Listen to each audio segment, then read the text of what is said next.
আসসালামু আলাইকুম। এটা হচ্ছে hero SF deluxe 2024 model. Actually এটা কোনো কনফিগারেশন বা এটাতে কী আছে বা এটা কেমন চলে ওইটা নিয়ে আমি কথা বলতে আসি নাই। আমি অ্যাকচুয়ালি কথা বলতে আসছি, এই ব্যাগটা আমি নেই 2024 আগস্টে।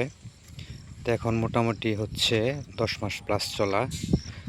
10 মাসে আমি এটা চালিয়েছি প্রায় 8,000 কিলোর মতো।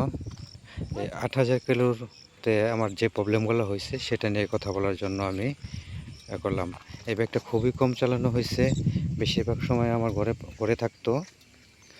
তো হচ্ছে ঘরে থাকতে থাকতে এটা একটা প্রবলেম দেখা দেয়। প্রবলেম হচ্ছে ফুয়েল ট্যাঙ্কে আপনার নিম্নমানের ফুয়েল ছিল মেবি, এই জন্য ফুয়েল ট্যাঙ্কে প্রচুর পরিমাণ জং আসে। ইভেন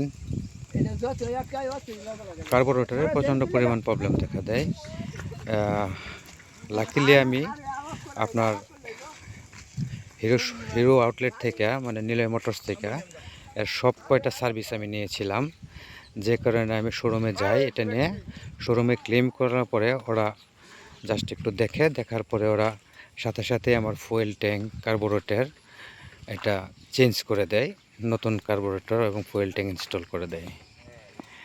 মূলত হচ্ছে যে অ্যাকচুয়ালি ওদের ওয়ারেন্টি পলিসি এবং সার্ভিসটা ছিল খুবই সুন্দর, এবং কাস্টমার কেয়ারে সার্ভিস সেন্টার কাস্টমার ম্যানেজমেন্টের বিহেভিয়ার ছিল খুবই আন্তরিক।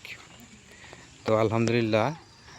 তো কেউ বাইকে নিম্নমানের ফুয়েল নেবেন না, আর ফুয়েল নিলেও নিয়মিত ট্যাঙ্ক এবং প্রতি 3 মাস অন্তর অন্তর আপনারা যে কোনো সার্ভিস সেন্টারে এটা সম্পর্কে খোঁজ নেবেন এবং ওদেরকে চেক করাবেন যে আপনার বাইকে কী প্রবলেম হচ্ছে। আপনার যদি বাইকের যত্ন নেন তাহলে বাইকেও আপনাকে ভালো সার্ভিস দিবে, এটাই হচ্ছে কথা। তো সবাই ভালো থাকবেন। আসসালামু আলাইকুম।